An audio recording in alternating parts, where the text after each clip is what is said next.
അപ്പോൾ സർ ഒരുപാട് സംശയങ്ങളുണ്ട്. എന്നാൽ ഇന്ന് എനിക്ക് മെയിൻലി ചോദിക്കാനുള്ളത് പല ആളുകളും ഈ വിളക്ക് കത്തിക്കുന്നതിനെക്കുറിച്ച് ഒരുപാട് സംശയങ്ങൾ പറയാറുണ്ട്.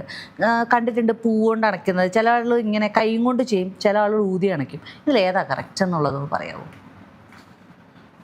ഒരു ആൾക്കാർ വളരെ സംശയമുള്ളതും വളരെ ശ്രദ്ധിക്കേണ്ടതും വളരെ ആവശ്യമുള്ളതുമായിട്ടുള്ള ഒരു ക്വസ്റ്റ്യനാണ്.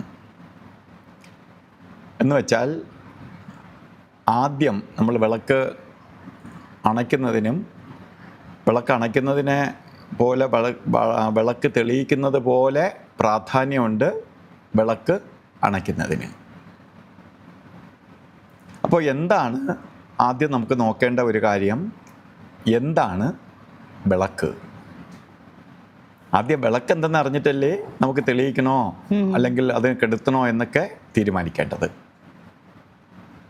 ശരിക്ക് വിളക്ക് എന്ന് പറയണത് നമ്മളെല്ലാവരും കാണും, ഒരു സാധാരണയായിട്ട് ഒരു വിളക്ക് എണ്ണയൊക്കെ ഒഴിച്ച് വയ്ക്കത്തക്ക രീതിയിൽ ഒരു രൂപത്തിൽ ഒരു പ്രത്യേക രീതിയിൽ തയ്യാറാക്കി വയ്ക്കും നിലവിളക്കുകൾ. ഇന്നിപ്പോൾ അതിനെ എല്ലാം ഉപരി അലങ്കാര വിളക്കുകൾ വച്ചിട്ടുണ്ട്. അലങ്കാര വിളക്ക് എന്ന് പറയുമ്പോൾ മയിൽ, കുയിൽ ഇങ്ങനെയൊക്കെ നല്ല ചിത്രപ്പണിയൊക്കെ ചെയ്ത് ഓരോ തിരിയൊക്കെ ഇടേണ്ട ഭാഗങ്ങളൊക്കെ അതിൽ മെൻഷൻ ചെയ്ത് ഒക്കെ വിളക്ക് പണിഞ്ഞു വയ്ക്കാറുണ്ട്. ശരിക്ക് പറഞ്ഞാൽ അതിനെ വിളക്കായിട്ട് കാണാൻ പറ്റില്ല. അത് ദീപം തെളിയിക്കാനോ നിത്യപൂജയ്ക്കോ എടുക്കാവുന്നതല്ല അലങ്കാര വിളക്ക്. അപ്പോൾ നമുക്ക് ആദ്യം എന്താണ് വിളക്ക് എന്ന് നോക്കാം. വിളക്ക് എന്ന് പറയണത് ശരിക്ക് പറയുകയാണെങ്കിൽ ലക്ഷ്മി സമേതനായ വിഷ്ണുവാണ് വിളക്ക്. അപ്പോൾ ആ വിളക്കിൻ്റെ രൂപത്തെ നമ്മൾ എന്താണ്, ലക്ഷ്മി സമേതനായ വിഷ്ണുവാണ്. ഇവർക്ക് രണ്ടുപേർക്ക് വളരെ പ്രാധാന്യമുണ്ട്. ആരാണ് ലക്ഷ്മി? സർവ ഐശ്വര്യപ്രദായിനിയാണ് ലക്ഷ്മി. നമുക്ക് ലക്ഷ്മി ഇല്ലെങ്കിൽ വീട്ടിലൊന്നുമില്ല. ലക്ഷ്മി ഇല്ലാതെ വീട്ടിലൊന്നുമില്ല. ഐശ്വര്യം ഇല്ലെങ്കിൽ മറ്റെന്തുണ്ടായിരുന്നിട്ടും കാര്യമില്ല. അപ്പോൾ അവിടെ ഐശ്വര്യത്തെ തരുന്ന ആളാണ് മഹാലക്ഷ്മി. അപ്പോൾ മഹാലക്ഷ്മി സമേതനായ വിഷ്ണുവാണ് നമ്മൾ കാണുന്ന വിളക്കിൻ്റെ രൂപം. അപ്പോൾ ഇപ്പോൾ വിളക്ക് എന്താണെന്ന് മനസ്സിലായി. ഇപ്പോൾ ലക്ഷ്മി സമേതനായ വിഷ്ണുവാണ് നിലവിളക്ക്. ഇനിയാണ് നമ്മൾ അതിൽ ഒഴിക്കുന്ന എണ്ണ.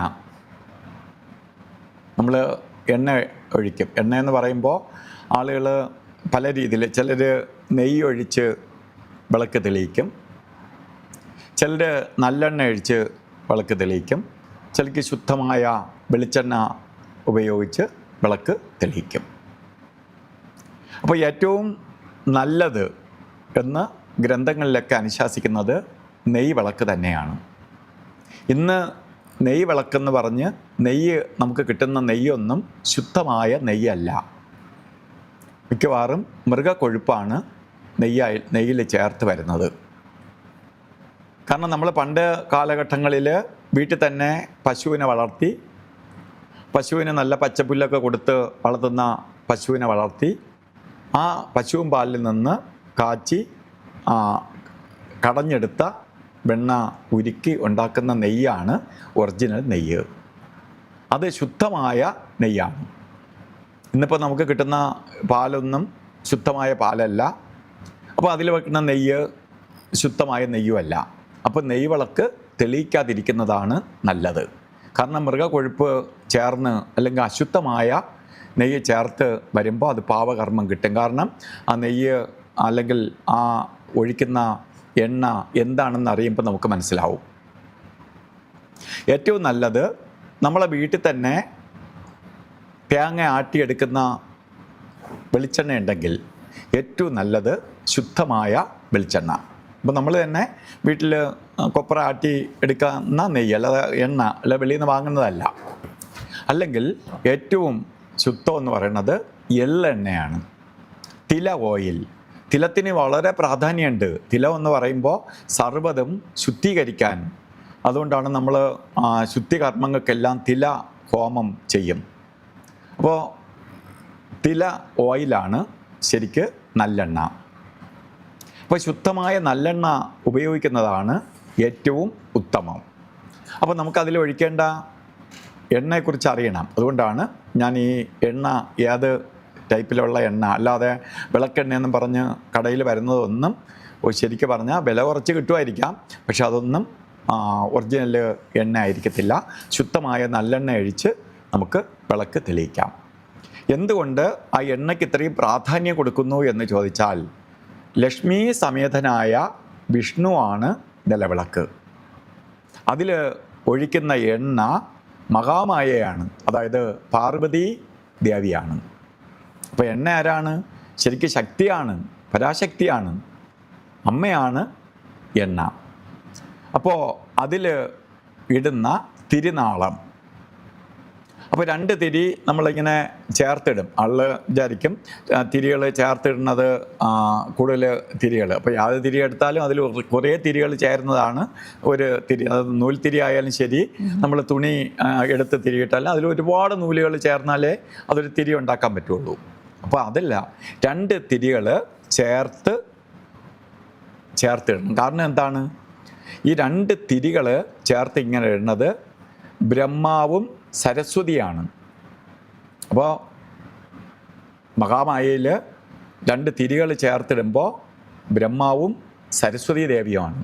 അതുകൊണ്ടാണ് തിരിയിടുമ്പോൾ 2 തിരി സാധാരണയായി നമ്മൾ വീട്ടിൽ കത്തിക്കുമ്പോൾ, നിത്യവും വിളക്ക് കത്തിക്കുമ്പോൾ 2 തിരുനാളം കത്തണം. അതായത് 2 സൈഡിലേക്ക്, ഈ കിഴക്കും പടിഞ്ഞാറും 2 സൈഡിലേക്ക് 2 തിരിവീതം ചേർത്ത് 2 തിരുനാളം കത്തിക്കണം. അപ്പോൾ ഈ 2 തിരി ഇട്ട്, അപ്പോൾ ആരൊക്കെ അവിടെ വന്നു?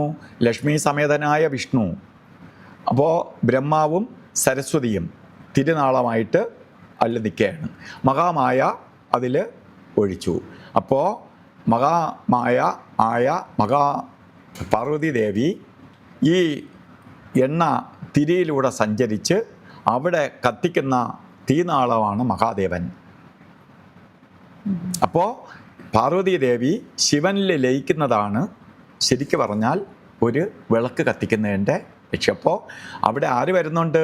ത്രിദേവിമാരും ത്രിമൂർത്തികളും കുടികൊള്ളുന്നതാണ് ഒരു നിലവിളക്ക് കത്തിക്കുമ്പോൾ. അപ്പോൾ അതിൻ്റെ പവിത്രത നോക്കിക്കൊള്ളുക. ഒരു വിളക്ക് കത്തിച്ചാൽ ഇത്രയും മൂർത്തികളുടെ സംഗമം അവിടെ ഉണ്ടാവുകയാണ്. അപ്പോൾ അതുകൊണ്ടാണ് ഈ വിളക്ക് ഒരിക്കലും തറയിൽ ഡയറക്റ്റ് വയ്ക്കരുത് എന്ന് പറയാൻ കാരണം. അപ്പോൾ നിലവിളക്ക് ഇത് കാരണം കൊണ്ടാണ് ഭൂമിദേവി ഈ ഇത്രയും ദേവതകളെ സഹിക്കൂല, താങ്ങൂല. അതുകൊണ്ടാണ് നമ്മൾ വിളക്ക് വയ്ക്കുമ്പോൾ വിളക്കൊരു പീഠത്തിലോ ഒരു പലകയെങ്കിലും ഇട്ടോ എന്തെങ്കിലും ഒരു സാധനം വച്ചിട്ട് അതിൻ്റെ മീതെ നിലവിളക്ക് വയ്ക്കാവൂ. ഡയറക്റ്റ് ഭൂമിയിലേക്ക് വയ്ക്കാൻ പാടില്ല. കാരണം ത്രിദേവിമാരെയും ത്രിമൂർത്തികളെയും താങ്ങാനുള്ള ശക്തി ഭൂമിദേവിക്കില്ല. അതുകൊണ്ടാണ് ഒരിടത്ത് വിളക്ക് വയ്ക്കുമ്പോഴും വിളക്ക് ഡയറക്റ്റ് തറയിൽ വയ്ക്കാറില്ല. ഓക്കെ സാർ, ഈ നിലവിളക്ക് വെക്കുന്നതിന് പൊസിഷൻ, അതായത് ദിക്കോ അങ്ങനെ എന്തെങ്കിലും നോക്കേണ്ടതുണ്ടോ? അപ്പോൾ വിളക്ക് വയ്ക്കേണ്ട നമ്മളെ വീട്ടിലെ സാഹചര്യം അനുസരിച്ചാണ്. ചിലർക്ക് പൂജാമുറിയൊന്നും വീട്ടിലുണ്ടാവണമെന്നില്ല. പണ്ട് വീട്ടിലൊക്കെ വീടുകളെന്ന് പറയുമ്പോൾ നമുക്കതിലേക്ക് വരുമ്പോൾ വീടെന്ന് പറയണേ ചെറിയ വീടായിരിക്കും, മുറികളുടെ എണ്ണം കുറവായിരിക്കും, അംഗങ്ങൾ കൂടുതലായിരിക്കും. പണ്ടത്തെ വീടുകൾ കണ്ടുണ്ടല്ലോ, ചിലപ്പോൾ 2 മുറിയോ 3 മുറിയോ ഒക്കെ ആയിരിക്കും കാണുന്നത്. ആളുടെ എണ്ണം ചിലപ്പോൾ 1 ഡസൻ കാണും അതിനകത്ത്. എല്ലാവരും ഇങ്ങനെ തറയിൽ പായൊക്കെ വിരിച്ച് ഇങ്ങനെ കിടക്കും. എന്ന് വെച്ചാൽ ഞങ്ങൾ കൊച്ചിലെ എൻ്റെ അമ്മയ്ക്ക് വെച്ചാൽ ഞങ്ങൾ 6 മക്കളാണ്, 1/2 ഡസൻ. മനസ്സിലായില്ലേ? 4 പെണ്ണുങ്ങളും 2 ആണുങ്ങളും ഉണ്ട്. എൻ്റെ 2 ചേച്ചിമാർ ഞങ്ങളെല്ലാം ഉണ്ട്. അപ്പോൾ ഞങ്ങളെല്ലാം ഒരു മുറിയിലാണ് കിടക്കുന്നത്. ഈ 6 പേരെ ഇങ്ങനെ അടുക്കി ഇങ്ങനെ കിടക്കും. അപ്പോൾ ഈ മുറി വീട്ടിനകത്ത് 3 മുറിയേ ഉള്ളൂ. അതിൽ ഞങ്ങൾ 6 എണ്ണവും ഒരു മുറിയിലാണ് കിടക്കുന്നത്. അപ്പോൾ ഈ കൊച്ചു മുറിക്കകത്ത് അന്ന് ഞങ്ങൾക്ക് പൂജാമുറിയൊന്നും വീട്ടിനകത്തില്ല. അപ്പോൾ എന്ത് ചെയ്യും, വൈകുന്നേരം സന്ധ്യ സമയമൊക്കെ ആകുമ്പോൾ അമ്മ ഒരു നിലവിളക്ക് വീട്ടിൻ്റെ ഉമ്മറത്ത് കൊണ്ടുവച്ചിട്ട് അമ്മയിരുന്ന് ഞങ്ങളെ 6 ഇരുത്തി നാമം പറയിപ്പിക്കും. മനസ്സിലായില്ലേ? അന്ന് ആ വീട്ടിനകത്ത് ഭയങ്കര ഐക്യമുണ്ട്, എല്ലാവരും ഭയങ്കര സ്നേഹമാണ്. ഈ സഹോദരങ്ങളെന്ന് പറഞ്ഞാൽ എല്ലാവരും വലിയ സ്നേഹം. ഒരു 6 പേരും ഒരിടത്ത് കിടക്കാന്ന് പറഞ്ഞാൽ അത്ര സ്നേഹത്തിൽ കഴിഞ്ഞുകൂടി. ഇന്നിപ്പോൾ സംഭവിക്കുന്നത് എന്താണ്, വീടുകളിൽ മുറികളുടെ എണ്ണം കൂടുതൽ, 2-3 നില, ഇതിൽ ആളുകൾ ഒരു മുറിയും. ഈ പലരും മുറികൾ തുറക്കാറ് പോലും ഇല്ല. മനസ്സിലായില്ലേ? രാവിലെ എഴുതിക്കും, ജോലിക്ക് പോകും, തിരിച്ചു വരും, ഏതെങ്കിലും ഒരു മുറിയിൽ കയറും. അപ്പോൾ അടുക്കള തന്നെ തീ കത്തിക്കുന്ന വീടുകൾ കുറവാണ്. കാരണം ആഴ്ചയ്ക്ക് ഒരു ദിവസമാണ് വ്യാപിക്കുന്നത്.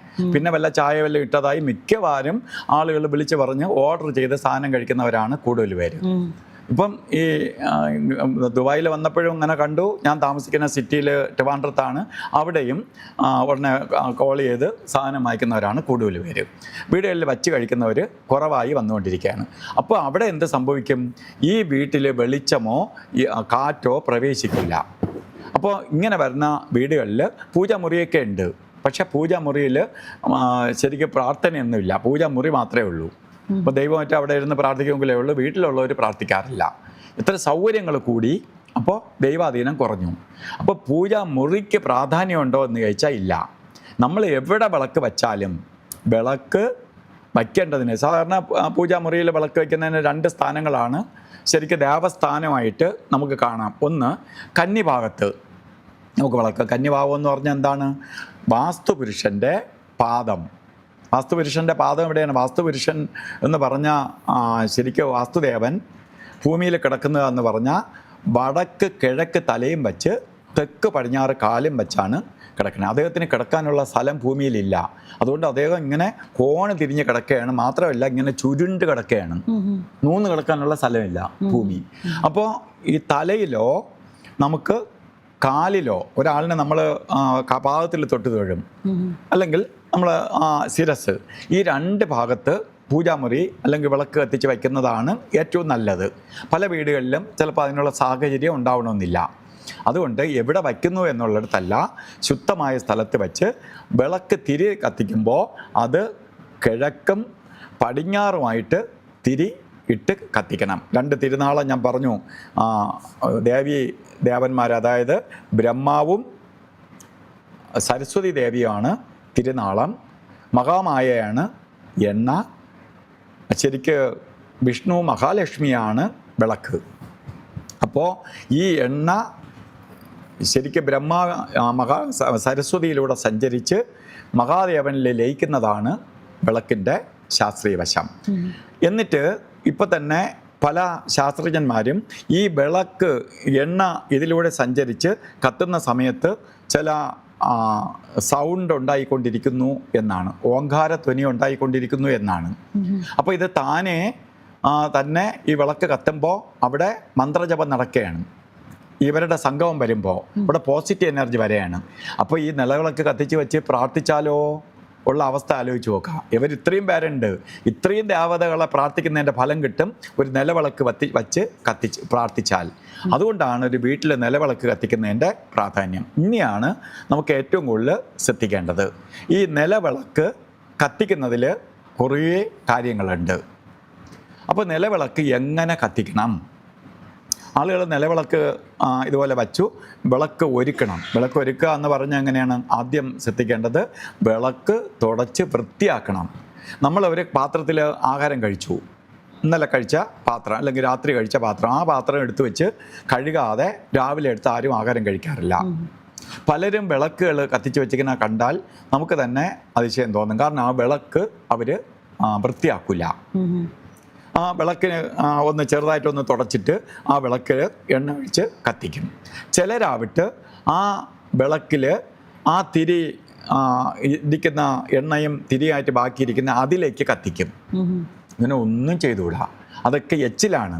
ഒന്ന് കഴിച്ചതിൻ്റെ ബാക്കി, നമ്മൾ കഴിച്ച പാത്രത്തിൽ ബാക്കിയിരിക്കുന്നതിൻ്റെ കൂടെ വീണ്ടും നമ്മൾ പിറ്റേ ദിവസം ആഹാരം വെച്ച് കഴിക്കും പോലെയായി മാറും. യെസ് സാർ, അപ്പോൾ നമ്മൾ പറഞ്ഞുകൊണ്ടിരുന്ന ചില ആളുകൾ വിളക്ക് കത്തിക്കുമ്പോൾ അത് ജസ്റ്റ് തുടച്ചിട്ട് എച്ചിൽ പോലെ തന്നെ അത്. അപ്പോൾ ശരിക്ക് വിളക്ക് ആര് കത്തിച്ചാലും വിളക്ക് ആദ്യം ശുദ്ധമാക്കണം. വിളക്ക് കഴുകി തുടച്ച് നല്ല വൃത്തിയാക്കിയിട്ട് വേണം ദീപം കത്തിക്കാൻ. ദീപം കത്തിക്കുന്നതിനാണ് പ്രാധാന്യം. അപ്പോൾ നമ്മൾ എണ്ണയൊക്കെ ഒഴിച്ചു. അപ്പോൾ ആരാണ് ശരിക്ക് മഹാദേവനെ വരവേക്കണം. ഇവരെല്ലാം തയ്യാറായി നിൽക്കുകയാണ്. ആര് വരുത്തണം? ശരിക്ക് മഹാദേവനെ കൊണ്ടുവരാൻ വേണ്ടി ശിവനും കൂടി വന്നാൽ മാത്രമേ അവിടെ ശോഭിക്കൂ. അപ്പോൾ പ്രകാശമാണ് മഹാദേവൻ, ഐശ്വര്യമാണ് നമുക്ക് മഹാദേവൻ. ഐശ്വര്യമാണല്ലോ പ്രകാശം. അപ്പോൾ ഇരുട്ടിനെ മാറ്റി വെളിച്ചത്തെ തരുന്നതാണ് പ്രകാശം.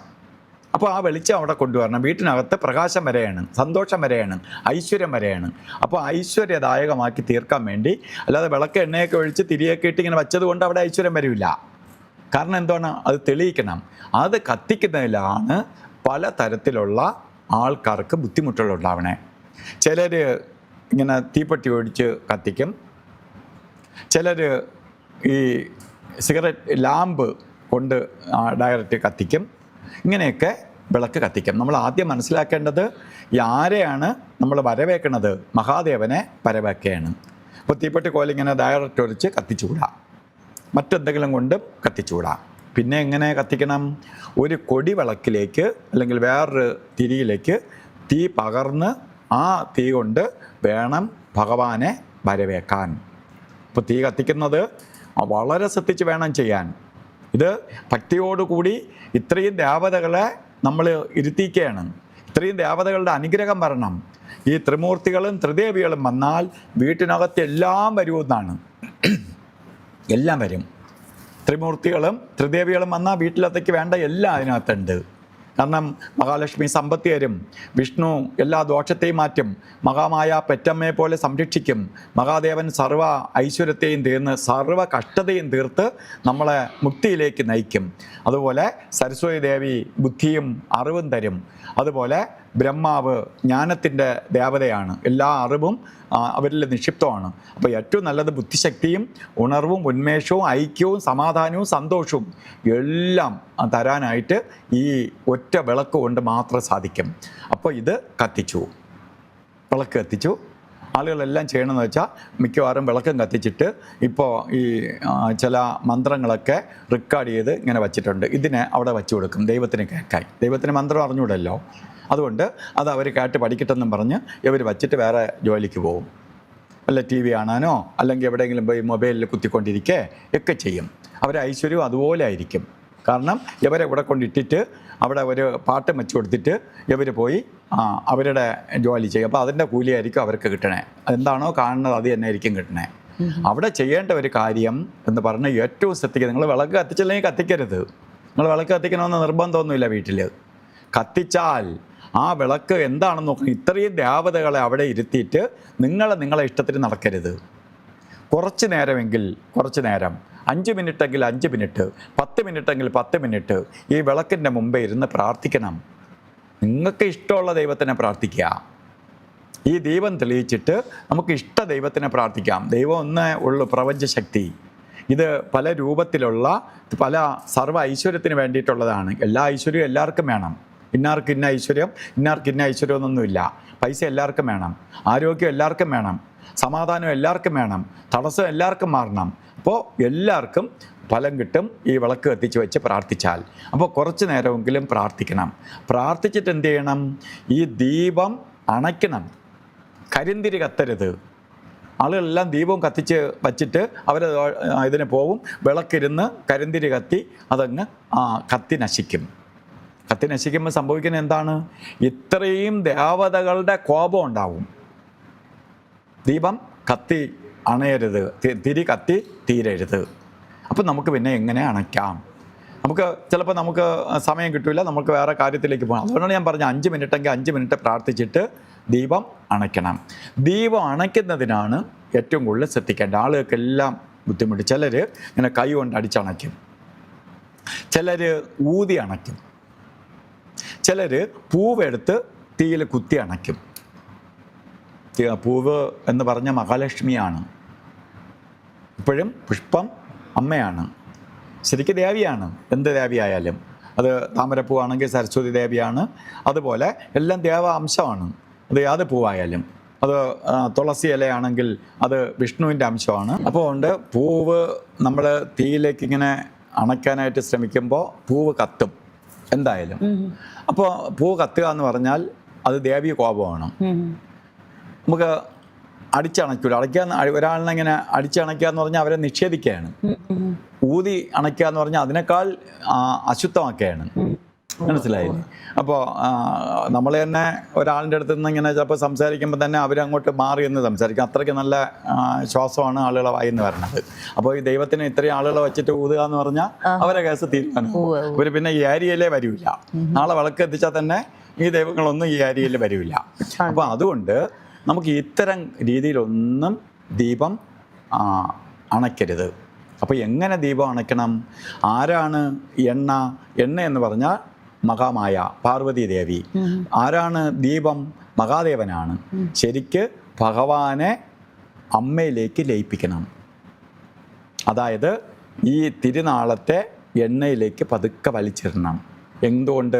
ഒരു ചെറിയ തിരി കൊണ്ടോ, നമ്മൾ ചന്ദനത്തിരി കത്തിക്കുന്ന തിരി കൊണ്ടോ മറ്റേ എന്തെങ്കിലും കൊണ്ടോ പതുക്കെ ഈ എണ്ണയിലേക്ക് ഇതിനെ വലിച്ച് മാറ്റണം. അപ്പോൾ എന്തു ചെയ്യും? ദേവിയിലേക്ക് മഹാദേവനെ ലയിപ്പിക്കുകയാണ്.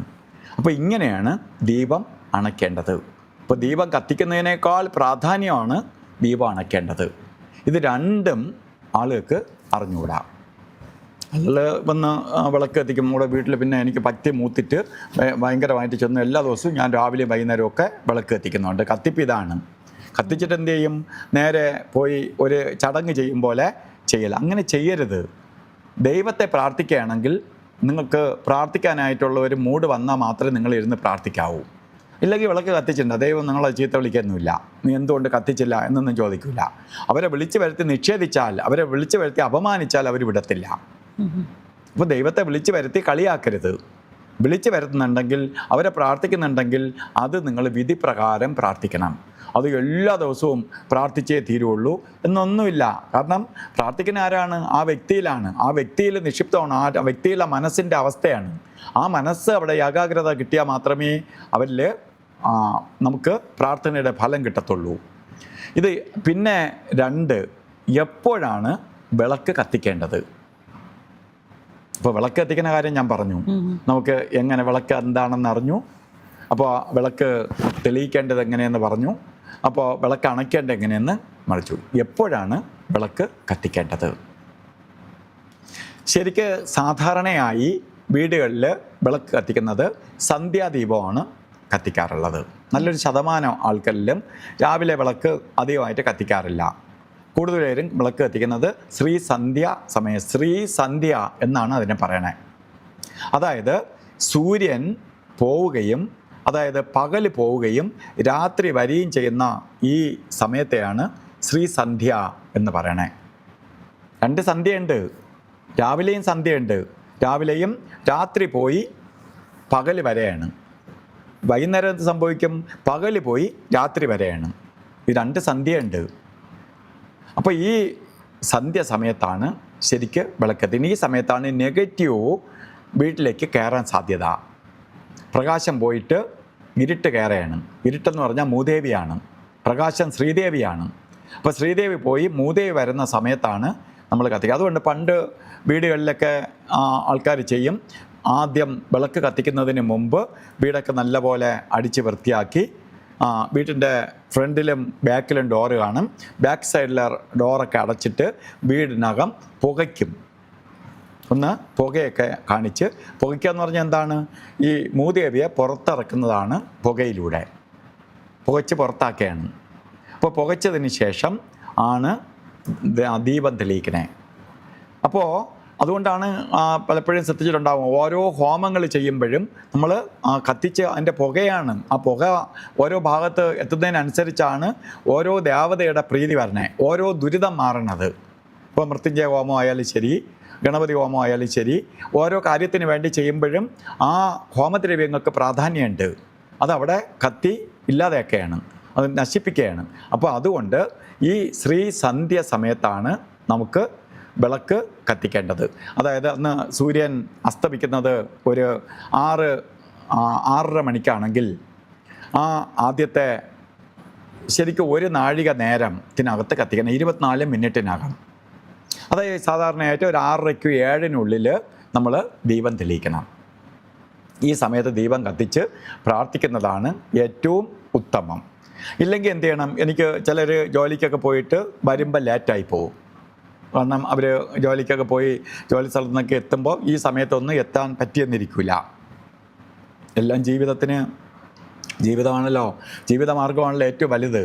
ദൈവത്തിനെ പഴിച്ചിട്ട് കാര്യമില്ല, നമ്മളും കൂടി അധ്വാനിക്കണം. അപ്പോൾ അതിന് വേണ്ടി പോയിട്ട് വരുമ്പോൾ പറ്റാതെ വരും. എങ്കിൽ വന്നാൽ നിങ്ങൾ രാവിലെ ദീപം കത്തിക്കുക. രാവിലെ ദീപത്തിനുള്ള പ്രത്യേകത എന്താണ്? ഈ സൂര്യൻ ഉദിച്ച് വരുന്ന സമയത്ത് നമുക്ക് ദീപം കത്തിക്കാം. അതും ഏറ്റവും നല്ലത് എന്ന് പറയുന്നത് സൂര്യൻ ഉദിക്കുന്നതിനും ഒരു 24 മിനിറ്റ് ബാക്കിലോട്ട്, 1 നാഴിക ബാക്കിലോട്ട് കത്തിക്കുക. അതായത് ഒരു 5:30 മണി, 5:30-5:45 മണിക്ക് കത്തിക്കുക. ബ്രഹ്മമുഹൂർത്തം അതല്ല. ബ്രഹ്മമുഹൂർത്തത്തിലൊക്കെ മറ്റ് ധ്യാനത്തിനും പ്രാർത്ഥനയ്ക്കും ഒക്കെ നല്ലതാണ്. അപ്പോൾ പലപ്പോഴും അവർ പറ്റാതില്ല. കാരണം ഈ ബ്രഹ്മമുഹൂർത്തത്തിൽ 3:30 മണിക്കൊക്കെ എണീറ്റിരുന്ന് പ്രാർത്ഥിക്കാനും, കാരണം സൂര്യൻ ഉദിച്ച് 1 നാഴിക എന്ന് പറയുമ്പോൾ ശരിക്ക് 41 മിനിറ്റ് ബാക്കിലോട്ട് എടുക്കണം സൂര്യ ഉദയത്തിന്. എന്നിട്ട് പോയി ഒരു 41 മിനിറ്റ് ഇടയ്ക്ക് വരുന്ന സമയത്തെ നമുക്ക് വേണമെങ്കിൽ അതാണ് ഏറ്റവും ശോഭനമായ സമയം. അപ്പോൾ ഒരു 4:45 അല്ലെങ്കിൽ 4:30 മണി തൊട്ട് 5:15 വരെയൊക്കെ വരുന്ന സമയമാണ് ഏറ്റവും ശോഭനമായ സമയം. അതാണ് ബ്രഹ്മ മുഹൂർത്തം. അപ്പോൾ ആ സമയമൊക്കെ നോക്കി ചെയ്യുക ബുദ്ധിമുട്ടാണ്. അതുകൊണ്ട് രാവിലെ കഴിച്ച് സൂര്യൻ ഉദിക്കുന്നതിന് മുമ്പ് വിളക്ക് കത്തിച്ച് പ്രാർത്ഥനയും കഴിഞ്ഞ് നിങ്ങൾ ഓരോ കാര്യത്തിന് ഇറങ്ങുകയാണെങ്കിൽ അന്നത്തെ ദിവസം നിങ്ങൾക്ക് ശോഭനമായിരിക്കും. നിങ്ങൾ പ്രതീക്ഷിക്കാത്ത കിട്ടും, ചെയ്യുന്നതിനെല്ലാം നല്ല റിസൾട്ട് കിട്ടും. നമ്മൾ നല്ല പോസിറ്റീവ് എനർജി ആയിട്ട് രാവിലെ യാത്ര തിരിക്കണം. ഏറ്റവും നല്ലത് രാവിലെ പ്രാർത്ഥിക്കുന്നതാണ് ഏറ്റവും നല്ലത്. വൈകുന്നേരം പലപ്പോഴും പറ്റാതെ വരും. ഞാൻ പലരുടെയും കണ്ടുണ്ട്, അവർ 8 മണിക്കും 9 മണിക്കും ഒക്കെ വീട്ടിലെത്തും. പിന്നെ പ്രാർത്ഥിക്കാൻ വേണ്ടി വരുമ്പോൾ തന്നെ ടയേർഡാവും. പിന്നെ വന്ന് ഒക്കെ വരുമ്പോൾ തന്നെ എന്തെങ്കിലും കഴിച്ചിട്ട് കിടക്കാനേ പറ്റുള്ളൂ. അതുകൊണ്ട് രാവിലെ എണീറ്റ് പ്രാർത്ഥിക്കുന്നതും ഉത്തമം. ഈ 2 സമയവും നമുക്ക് പ്രാർത്ഥിക്കാൻ കൊള്ളാവുന്ന സമയമാണ്. അപ്പോൾ വിളക്ക് കത്തിച്ച് ഈ സമയത്ത് ഒരു പ്രാർത്ഥന നടത്തുമെങ്കിൽ നിങ്ങൾ ഒരമ്പലത്തിലും പോണ്ട, എല്ലാ ദേവനെയും നമ്മളെ വീട്ടിൽ തന്നെ വരുത്തി എല്ലാ ഐശ്വര്യവും നിങ്ങൾക്ക് വീട്ടിൽ കൊണ്ടുവരാൻ സാധിക്കും. അതിന് സംശയം വേണ്ട. ഇത് നിങ്ങൾ ചെയ്തു നോക്കുക. ഒരു മണ്ഡലം 41 ദിവസം വീട്ടിലുള്ളവർ മുടങ്ങാതെ ചെയ്യുമ്പം തന്നെ നിങ്ങൾക്ക് വീട്ടിനകത്ത് ഐശ്വര്യം ഉണ്ടാവും എന്നുള്ളതിന് സംശയം വേണ്ട. Thank you so much sir. ഒരുപാട് ഇൻഫോർമേറ്റീവ് ആയിരുന്നു. ഒരുപാട് സംശയങ്ങൾ ഇന്നത്തെ എപ്പിസോഡിൽ കവറായിട്ടുണ്ട്. അപ്പോൾ എന്തായാലും ഇന്നത്തെ എപ്പിസോഡ് നിങ്ങൾക്ക് വളരെ ഉപയോഗപ്രദമായിരുന്നു എന്ന് വിശ്വസിക്കുന്നു. അപ്പോൾ എന്തായാലും സാറിനെ നേരിട്ട് അപ്പോയിൻമെൻറ്റ് എടുക്കേണ്ട നമ്പർ ഒന്നുകൂടി പറയുന്നു. UAE നമ്പറാണ് +971 5011 41369. സ്ക്രീനിലുടനീളം സ്ക്രോൾ ചെയ്തിട്ടുണ്ട്. ആ നമ്പറിലേക്ക് അപ്പോയിൻമെൻ്റ് എടുത്ത് സാറിനെ നേരിട്ട് കാണാം. ചില കാര്യങ്ങളൊന്നും ലൈവിൽ ചോദിക്കാൻ പറ്റുന്നില്ല. എന്തായാലും സാർ അടുത്ത എപ്പിസോഡിൽ നമുക്ക് വീണ്ടും കാണാം.